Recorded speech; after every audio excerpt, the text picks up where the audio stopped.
लोकशाहीचा बुलंद आवाज, रिपब्लिकन वार्ता, महाराष्ट्र। झटमंगणी पटबिहाच्या नादात भ्रष्टाचारी गुत्तेदार अडकले वादात।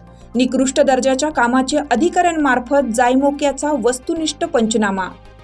लातूर जिल्ह्यातील धानोरा, दिघोळ, देशमुख, पोहरेगाव, आझरखेडा, साई लातूर या रस्त्याचे 2 कोटीचे काम गुत्तेदाराला देण्यात आले होते, परंतु सदर काम अर्धवट व निकृष्ट दर्जाचं करून दिनांक 20 मे 2023 रोजी काम पूर्ण करण्यात आलं आहे असे बोर्ड लावण्यात आले आहेत।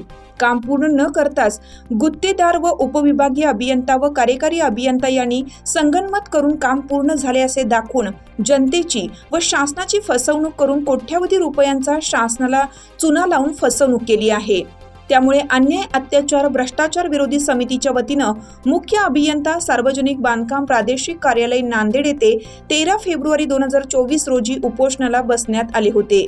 उपोषणाच्या पहिल्याच दिवशी मुख्य अभियंता पांढरे, सार्वजनिक बांधकाम प्रादेशिक कार्यालय नांदेड यांनी उपोषणकर्त्यांच्या मागण्यांची दखल घेऊन कार्यकारी अभियंता लातूर यांचे कान टोचल्याने कार्यकारी अभियंत्याने त्याची चौकशी करण्यासाठी उपविभागीय अधिकारी सार्वजनिक बांधकाम विभाग क्रमांक 2 लातूर यांना चौकशी अधिकारी म्हणून नियुक्त करण्यात आलं होतं। त्यानुसार दिनांक 29 फेब्रुवारी रोजी सदर कामाची प्रत्यक्ष साइटवर अर्जदार व गावकऱ्यांसमक्ष कामाची चौकशी करण्यात आली। त्यानुसार चौकशी अधिकारी सविस्तर वस्तुनिष्ठ अहवाल कागदोपत्री पुराव्यासह विनाविलंब वरिष्ठ अधिकारी यांच्याकडे सादर करणार आहेत। साइटवर चौकशी करताना उपविभागीय कार्यालयातील अनेक अधिकारी व कर्मचारी होते।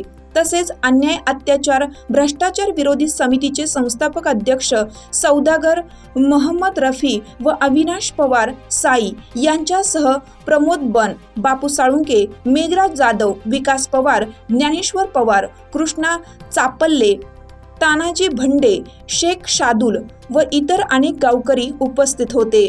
रिपब्लिकन वार्ता महाराष्ट्र न्यूजसाठी लातूर देवणी प्रतिनिधी सगीर मोमीन।